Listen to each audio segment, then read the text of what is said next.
Orange and blue skies on a happy Friday. The New York Knicks will win the series in 7. The New York Mets should spank the Colorado Rockies. And if they don't, there will be Panic City ensuing. And to talk about, hopefully no Panic City, is the co-host of the Mets'd Up podcast, my buddy James Schiano. We've had Giraffe Neck Mark, your co-host, on. We haven't had James Schiano on Mets Daily. So welcome to the show, James. Happy Friday. How you feeling? The hair is flowing. What's going on? Happy Friday to you, Jake. I'm kind of buzzing off the Knicks win. I thought they were dead. I thought they were not going to show up. They did show up. I'm trying not to get too excited, but I am getting a little excited. I'm kind of happy watching them play a really good game last night and finally shut down Tyrese Halliburton for the first time all series. Tyrese effing Halliburton. I don't want to hear F Trae Young anymore. It's F Tyrese. It's F Hallie. It's what the Hallie. It's all this. What the Hallie? You about to go down. And I want to win this series so bad because everything about Indiana, the cornfields are making me mad. Everything. The fans, these fans outside, the fan that stabbed a Knicks fan at a bar in the back. Like, now it's war. It's literally war. I mean, there's knives coming out. There's stabbings going on. There's garbage is being thrown at fans. Every game doesn't really help either, where I have to hear the number one Indiana Pacers fan, number one Knicks hater, talk about every single game to our faces. But that's it. That's what we have to deal with as the Knicks. The fact we couldn't get Mike Breen and company. Now, Richard Jefferson's kind of a Knicks hater, but I could deal with Richard Jefferson. I liked him as a player. I can't deal with Reggie Miller. Hate him as a player, hate him as a person, hate him as a broadcaster. Just hate the guy in general. But we don't hate the New York Mets, and we don't hate James, and we don't hate the Mets'd Up podcast. Make sure you subscribe to their show. Make sure you subscribe to this show. Smash that thumbs up, 2 thumbs up. Ebert and Robert, may they rest in peace. Rotten Tomatoes only gave Sister Act 2 17%, but give us a 99% here on Mets Daily. I bet you didn't know that one, James. I just thought you a less than 17%. I did a whole podcast on it once because I was so mad about it. And they did puns about nuns. They did nun puns, and I was mad. I'm good for a nun pun. Nun pun's great. Anything you could bring in a rhyme to the game, I'm here for it. We love a good rhyme. Now, we're not going to drop a freestyle Friday. You're not watching Keith McPherson. I am a white dude. I can freestyle, though, but we won't do it. Anyways, we've gone off the deep end, and that's what happens when I don't have breakfast and record Mets Daily. But make sure you subscribe. Follow me at Jake Brown Radio. Follow James Schiano. It's James_Schiano. Is that correct? That is correct. Nailed it. Make sure you follow him on Twitter or X, whatever you want to call it. As we continue on our day off to see highlights of Ronnie Mauricio hitting piss missiles all over the place. I mean, the guy's hitting like 800 in AAA.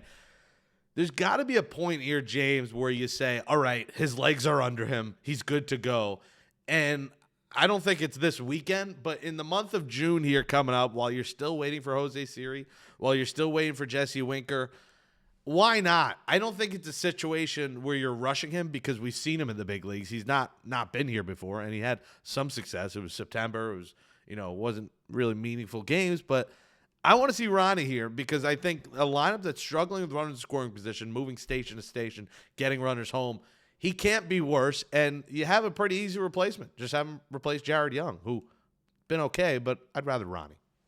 I think the opposite. I think if they call up Ronnie, which I believe they will within a few weeks. I know that in a row yet. I think that's a hurdle they're still waiting for him to climb before he's considered for a call-up. I think he's the guy that might replace Luis Angel Acuna on this roster.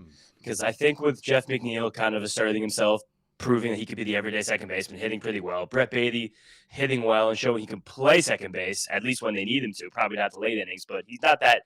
Brett Baty's kind of surprisingly been fine there. And Acuna just hasn't hit at all for about a month now. I know he started off the season very hot. He was kind of the guy we look towards for the spark. But if you're going to bring an infielder onto the roster, you kind of have to take one off. And I think as of right now, especially because Mauricio's a righty, Acuna's a righty, Young's a lefty. Young goes down when Winker gets back, as long as he doesn't hit terribly for the next couple of weeks. He looked all right in these couple of bats he had. Mauricio seems like the guy that replaced Acuna, which will be an interesting conversation because they're such different players. They're such different humans. I mean, Luis Angel Acuna is 5'5", Ronnie Mauricio is 6'3". Like that right there is like, whoa, you're looking two very different guys there. But I think that's what will wind up happening probably after the road trip. And it hurts for me to say it, but I've been the mayor of the Acuna Matata fan club. I just think his bat has come down to earth. I get all in my TikTok lives. Jake, he's not hitting for power. He's never hit in the air. Like, what's going on? And I don't know. I can't blame, Eric Chavez about that, which we'll have a discussion about in a minute. I just think it sometimes the player. The guy's not hitting. I mean, what are you going to do? You can't tell Eric Chavez, be like, can you teach him how to hit home runs? He's a baseball player. You can't have another grown man trying to tell him, hey, this is how you're going to hit the ball over the fence. I just like the element of speed and defense that Acuna brings as kind of that 26th guy on the roster, that he brings a certain element that, like, Jared Young doesn't really do that for you. Jared Young is basically a DH. He's not fast. He'll hit a couple homers. But I just think Acuna does some things that are great for you. But I also understand the element if he's only going to play once or twice a week, why not just put him in AAA and then call him up maybe later in the season when you might need him? So you think he replaces Acuna? I still think it's Young. I still think they like what Acuna brings, but we'll see what Acuna does here. He's not getting many starts. He went from he should be playing every day to he's not playing every day to now he's almost never in the lineup. And he's not really a pinch hit option. So he's really a late game defensive replacement, a pinch runner. Anyone else here you see from the minors here in June? We're a third of the way through the season now. That's the benchmark. We start looking at stats and we start thinking about June swoons that we've seen in the past and who might come up and help the Mets. Remember, they still are 12 games over 500. Everyone, the sky is not falling. I know they've struggled with runners in scoring position, but the fact they've struggled this much and are still this good of a record shows you how good this team could be. Who else do you see either June, July that could make the leap and maybe help this team? It really just probably comes down to those relievers. I know a lot of people might want to see Drew Gilbert, but after he started off very, very hot in the AAA season, he has gotten cold again, and he's still not on the 40-man roster, so there will have to be like a major roster move to get Drew Gilbert on the team, either a major injury or someone being cut. And we saw Blake Tidwell get a spot start. We've seen Justin Hageman, Brandon Waddell's on the team right now. We've seen Brandon Sproat struggle. Nolan McLean probably still needs a lot more time. Like, I don't think any of these guys mix in. I think the only guys down there that will help will be super boring, horrible answers. But it's Daniel Nunez coming back. It's someone like Tyler Zuber, who's been a Twitter warrior since he's been signed by the Mets. Those are kind of the only guys. I think that most of what's going to happen for this Mets team is guys who are on the roster or on the injured list right now. Like, those are the guys coming back. It's Minaya and Matas are the ones that should give us the jolt over the next month. Yeah, we love a good random Tyler Zuber Twitter or just Dog. tweeting dog. Yeah, that's Dog. I haven't even checked on it. He hasn't been great in AAA, right? I haven't looked. I don't believe so, no. But I think they still like the stuff. I don't know if the Mets are even looking at something like AAA ERA. I mean, Daniel's really the guy who we hope, because we saw him be horrible, and then we saw him kind of get it together, but we still saw him get sent down, because that's just kind of the way the game is with the options. You need to get sent back up and sent down. But I do feel like he's the one who they're hoping is like the lightning in a bottle guy. Like, when they need the jolt, Daniel Nunez is the one with the jolt. Yeah, and Zuber, 17 innings, 8.47 ERA. Bad. He might Very bad. Start tweeting cat instead of dog. But as I said on Pix 11, I don't like cats, but I love cat. Carl Anthony Towns have cats. We like dogs here on Mets Daily. We support dogs on the Mets Daily Show. Daniel Nunez, I mean, what a weird return. Like, his command was just all over the place. He had the yips. I don't know what the hell was going on. But when he's on, he's electrifying to watch out there, and his exuberance is Tyler Zuberance is electric. And a lot of puns here on a Friday show. But yeah, at some point you guys see Nunez, but the reality is this. The Dodgers just did it. The Mets got to do it. They need bullpen help. Now, the Dodgers go out and get Alexis Diaz, who has been awful this year, but I think we agree, he's got some potential. And there is potential for an Alexis versus Edwin NLCS battle later in this season. And, the Mets did that a little bit with Jose Castillo, who hasn't been terrible, but, kind of nice. You got to get relief help. And as we start to look, they tell me here on Fan Arch, bring up rumors, bring up topics that could get the people going because people click on that. Let's talk rumors. Let's talk, James, who is there anyone in your mind, to me, it's definitely a reliever. It's definitely a starting pitcher at the top of my list of what I want. Are there any names? I know it's early because we don't know how bad or good teams will be at the trade deadline. Any names you're thinking about in the back of your mind right now? I mean, I'm just holding out hope that the Twins fall apart and the Mets can put together a deal for Pablo Lopez and one of their many talented relievers. I just don't think it's going to happen. They got good all of a sudden. When we played the Twins, they were like, oh, the bottom of the league. This team is terrible. People are upset that we lost 2 of 3.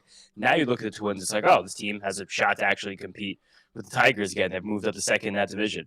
Besides them, it is really hard to see so far who is going to be. Like, we know the Angels are going to stink, but I don't think the Angels actually are going to admit how bad they are. The Orioles, I think it will take up they're done, but they have no pitchers to trade. They have a couple exciting relievers. We're going to see the Rockies this weekend. They have some relievers to trade, but they're all 24, 25 years old and 6 years of control. I don't think that's happening. The Pirates are terrible. We're not getting anyone decent off the Pirates. I mean, you want to make Paul what? Skeens? Yeah, maybe Paul Skeens. That's not going to happen. I can't believe it, but it's so early. We don't even know yet. Those are hard to think about. Like I think the guy that I hope comes back. I actually don't even know if he is due back. Are we getting Brooks Raley back? I know we signed him. He got Tommy John surgery a full year ago, last May. Can Brooks Raley be the lefty reliever in July and August that comes back and He's actually is supposed to be competent? July. Yeah, I mean, he would replace Danny Young though, so or AJ Minter. You still need Yeah. like if he replaces Young, you still need a Minter like setup man. I think in this bullpen. I've said the Minter injury keeps coming back to my head, being like, why'd that one happen? Like that was one that looked so easy, it looked so good, it was such a good move overall, and all of a sudden he just disappears one day. And it's like that's the guy who we're going through these games and games and games, and the bullpen's still great. Don't get me wrong, the bullpen's not the reason we're losing. We're kind of 500 the last month. It's definitely more of the lineup, of course, but that's the one that kind of feels like it would tie the whole thing together. So finding another guy who can be that shutdown lefty reliever is definitely it's definitely going to be a big problem for this team. It's something they're going to look at as we get to the deadline. Yeah, you look at the entire kind of Orioles roster and just try to think, all right, is there anyone on there?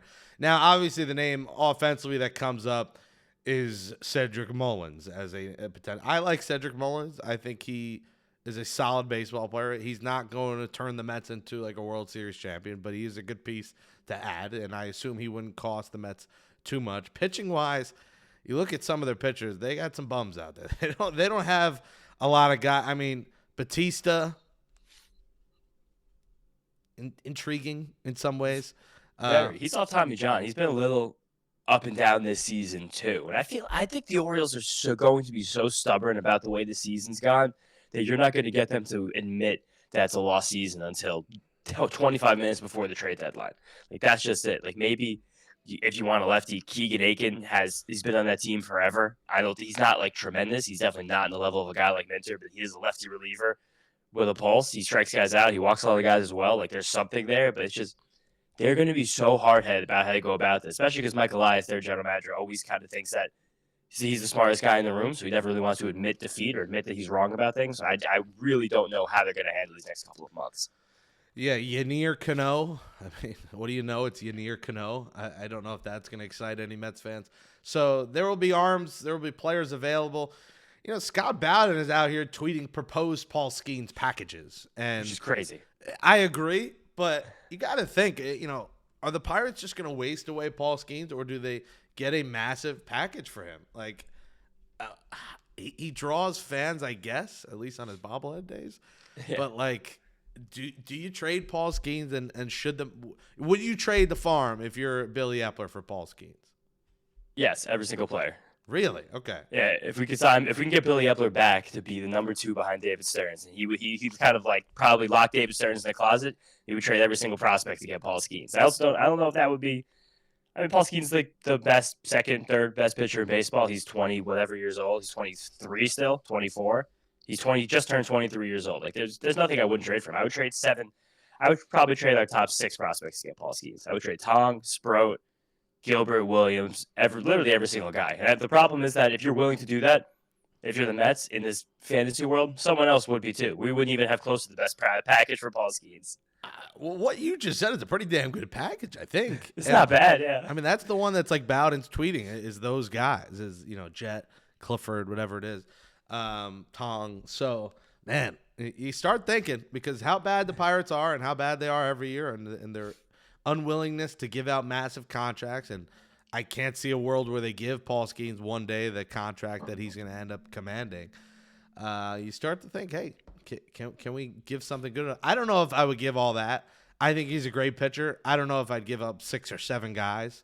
But if they did it, obviously we'd all be excited no matter what. We'll be like, oh my God, Paul Skeens. But you brought up an interesting point, and that brings me to my next topic is they are getting reinforcements back. Frankie Montas did just make his second rehab start, and I know some people on Twitter are just insufferable. It's an insufferable site, but we live on it. Like, getting mad that he gave up 2 runs in a rehab outing. Like, I told you he wasn't going to be good. I'm like, shut up. Just shut your mouth. I always say the shut your mouth, the gif from Step Brothers. Shut your mouth. Shut your mouth. Shut your mouth. Pam. P-A-M-N. Pam. We know I love to wear that Step Brothers shirt wherever I go, so I always have to drop a Step Brothers line. It is a crowd pleaser, they would say. And at American Whiskey too. Shout out to American Whiskey, my bar. I'll be watching Game 7 at on Monday when the Knicks play on Saturday. Let us pray. Unless someone wants to donate to the Mets Daily Foundation a ticket to Game 7, we will be accepting donations to the Jake Brown Radio Bald Man Foundation. They're getting Frankie Montas back. Now, I don't think he'll make a world of difference, but him and Manaea here, I think will, James. I think, Tyler McGill's going to get booted from the rotation. I think that's just the reality. You can't have 8 starters. And here next week, Paul Blackburn's sitting here like, I'm ready, guys. Like, whenever you need me, I'm ready. Like Paul Blackburn's like the last pick on the kickball team right now for the Mets. And they're like, do we want to take him? Well, they're going to need a 6 star next week, so he'll get at least 1 star, and then we'll see with Paul Blackburn. But you almost forgot about him. I mean, he's not a total bum. He's a decent number 5 in this league. And then you got Montas, probably 3 more rehab outings. My guess is around June 20th, around the start of summer, we see Montas. And then my guess, James, maybe Subway Series, 4th of July weekend, Sean Manaea's season debut. I'm just trying to draw up a little excitement for the Subway Series once again.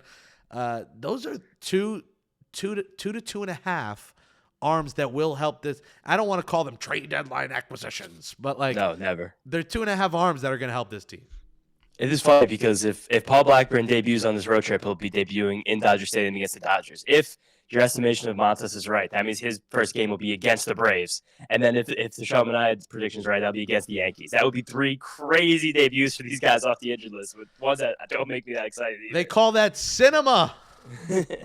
Blackburn, it's going to be easy because he just replaces Waddell. We thank Brandon Waddell for everything he did during the blowout on Wednesday afternoon, throwing 94 pitches and almost saving this bullpen entirely from a game that the Mets had no shot to win. But I guess they're going to boot McGill. I mean, probably. I hope nothing else happens. They have to boot somebody else before then. But he has an option. He hasn't, for some reason, again, he just was really good and then kind of falls down again. It's like you see the potential for Tyler McGill. You want him to get over that hump so badly. We've seen David Peterson get over that hump, and he's kind of the guy not saving this team, but just what he's been able to do over the last full calendar year since he came back from that hip labor tear last spring. It's like, wow, it's just over and over again. Every single 5th day gives you such a great chance to win. But it's going to be interesting what they do now if Manaea and Montas both get back, no issues, you boot McGill. Who else do you boot? Who else goes away? You can't do a 7-man rotation. Maybe Blackburn just becomes a long reliever. Maybe that becomes a difficult conversation with Jose Butto. Maybe they just send Max Kranick down to the minor leagues because they can. Like, I don't know how David Stearns winds up handling this, but it's going to be interesting. But also it's pitching, so something probably happens before that anyway. Yeah, there'll be another injury. Blackburn would be the first guy to go, I think. Now it's a tough thing because it's like, all right, you made 2 starts. See ya. Yeah. Time's up. Bye. Yeah, I mean, I think Kranick has come down to earth. He was a great story. Major. The league has caught up to him a little bit here. So I wouldn't hate if they send Kranick down. He could always come back later in the year. I've learned a lot more about options in the past and this year, and it's really option years and not. Yes. And I didn't know that, and I got. They changed that.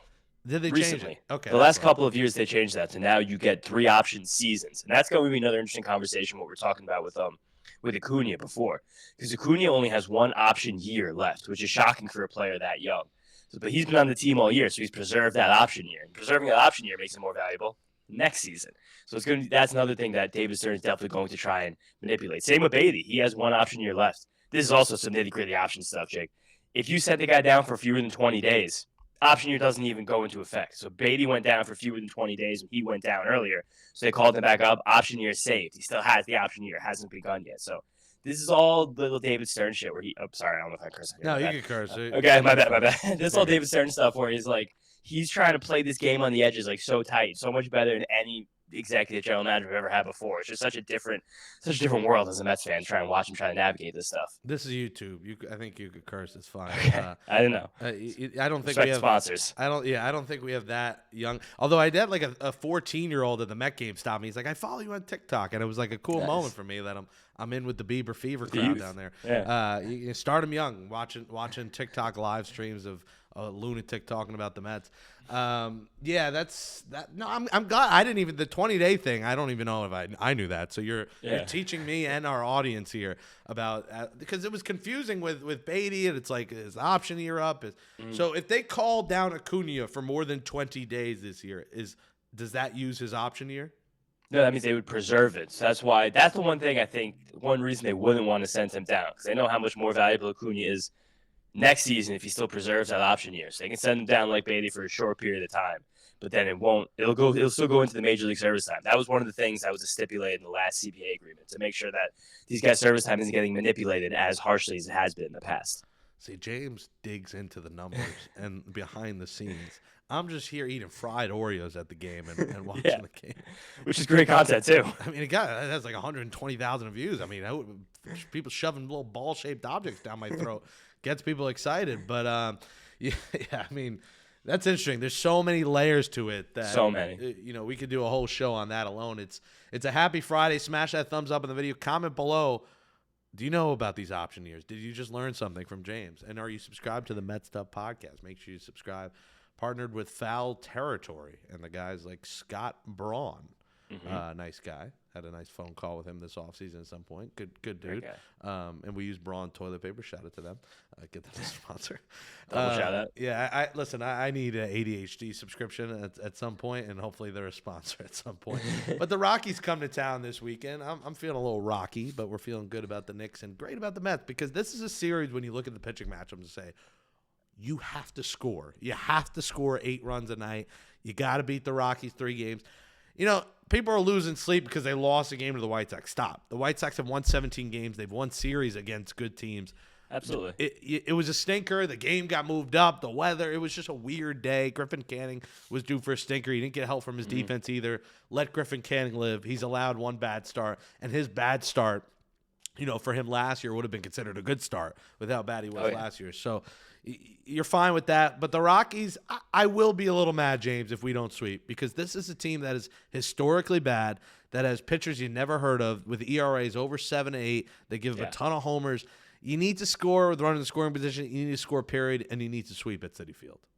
It's funny. The last series the Rockies just played against the Cubs, while they did get swept in Wrigley Field, the Cubs scored 3 runs, 4 runs, and won in extra innings, and then 2 runs to win that series, to sweep the series while only scoring 7 runs. I'm curious as to what the blood pressure of Met fans would be like if we play that, even that exact series, a bad sweep against the Rockies. But you're right.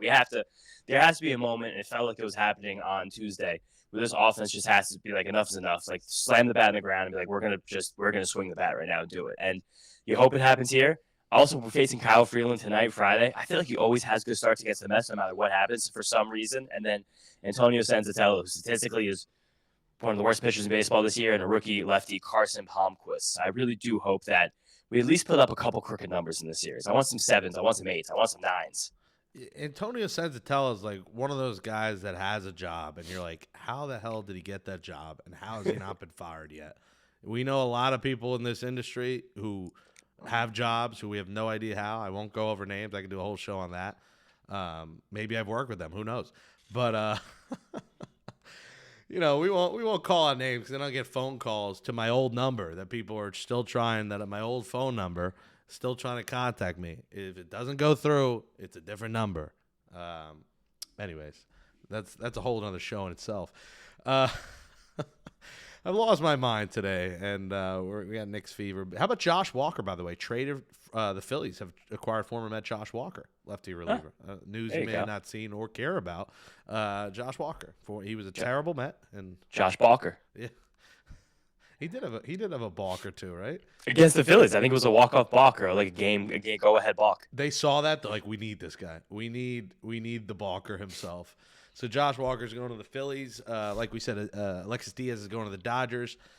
And, just sweep this weekend. So takeaways from the show today before we go. Of course, James Schiano, at James_Schiano, Mets'd Up podcast with Draftneck Mark Luino. Subscribe to their show. Smash that thumbs up. Subscribe here. Subscriptions come in within the next day or so. $5 a month. Make sure you subscribe if you want to be a member of the Mets Daily family for extra exclusive content. Takeaways are this. Takeaways are, you think when Mauricio gets called up, it would be for Acuna.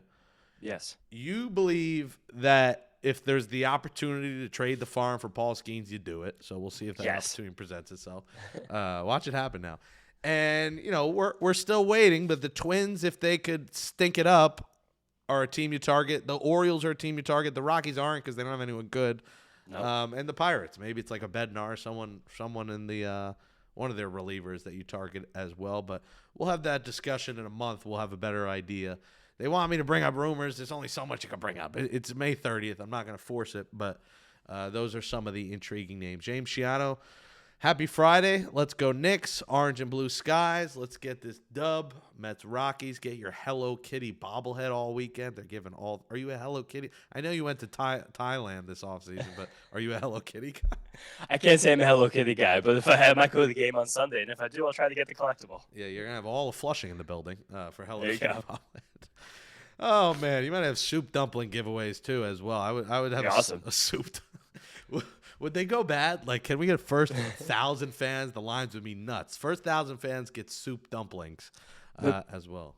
The Mets will be the team to do soup dumplings in the ballpark as well. We definitely have the most adventurous, some of the most adventurous food in the big leagues. Like, we would be the ones to do that. I'll be the first one reviewing it. I'll be first in line with the camera with the $15 mini mic. Sorry, Mark Luino, I'm not getting the $250 mini mic. I'll go with my Amazon $20 one for now. We're balling on a budget here.